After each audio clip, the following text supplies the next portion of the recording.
বছরব্যাপী বিভিন্ন অনুষ্ঠানের মাধ্যমে রজত জয়ন্তী বর্ষ উদযাপনের আয়োজন করেছে কাতিরাইল গ্রামীণ বিকাশ সংস্থা।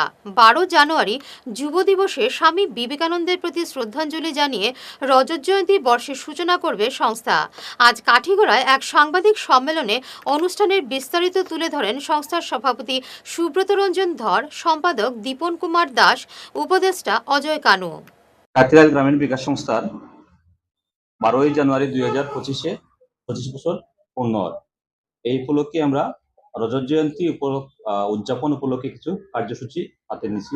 বর্ষব্যাপী আমাদের কার্যসূচি। আমরা 12 জানুয়ারি যে প্রোগ্রামটা আছে সেটা আছে প্রথমে 9:30 AM এ gathering of youths and guests. 10টার সময় আমাদের ক্লাবের ফ্ল্যাগ হোস্টিং এবং স্বামীজির প্রতিকৃতিতে মাল্যদান। 11টায় আমাদের একটা ইম্পর্টেন্ট প্রোগ্রাম, সেটা হল এন্ট্রি ড্রাগ এবং পলিউশন অ্যাওয়ারনেস র্যালি।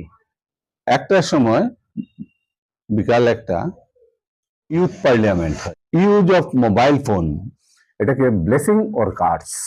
4টার সময় আমাদের মেইন প্রোগ্রামটা, আমাদের গেস্টরা আইবা, রিসেপশন করবো এবং ইনগুরাল সং টং সব ওই সময়টা হইব। 4:15 আমাদের যুগ প্রোগ্রাম। 4:30টার সময় আমাদের সম্পাদক এই লাস্ট 25 বছরে আমাদের ক্লাব কি কি কাজ করছে না করছে সেটার একটা বর্ণনা দিয়ে দিবা।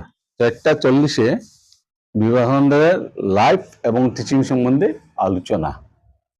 5:40-এ অ্যাওয়ার্ড ডিস্ট্রিবিউশন। 6:40-এ কালচারের প্রোগ্রাম। এই আমাদের 12 জানুয়ারি, এটাই আমাদের প্রোগ্রামটা। 23 জানুয়ারিটা আমার মোটামুটি একটা প্রোগ্রাম করবো। নেতাজি সুভাষচন্দ্র জন্মদিন উপলক্ষে একটা রক্তদান শিবির করতেছি আমরা। আর সারা বছর ব্যাপারে আমরা যেমন, যেহেতু মাদক দ্রব্যটারে আমরা একটা নিছি, মাদক দ্রব্যের যেটা অপকারিতা বা বিভিন্ন প্রদূষণ, পলিউশন বা এইগুলির উপরে আমরা কিছুটা করবো, প্রোগ্রাম করবো।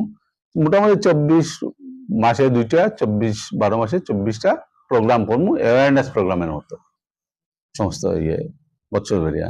এছাড়া স্বাস্থ্য শিবির, রজত জয়ন্তী উৎসবটা পালিত হবে এবং মিডিয়া বন্ধুদের নিকট আমার অনুরোধ, যাতে এই জয়ন্তী উৎসবটা যাতে সর্বব্যাপী বরাকবেলিতে সব জায়গাতে যাতে বিস্তারিত করা হয় এবং ইয়া যাতে সাফল্যমণ্ডিত হয়, যাতে সবের অংশ নিয়ে, সবের সহযোগিতা, সক্রিয় সহযোগিতাকে নিয়ে যাতে এটা সাফল্যমণ্ডিত হয়, সেই জন্য আমি সবাইকে একটু অনুরোধ জানাচ্ছি এবং সবার আশীর্বাদ এবং সহযোগিতা কামনা করি।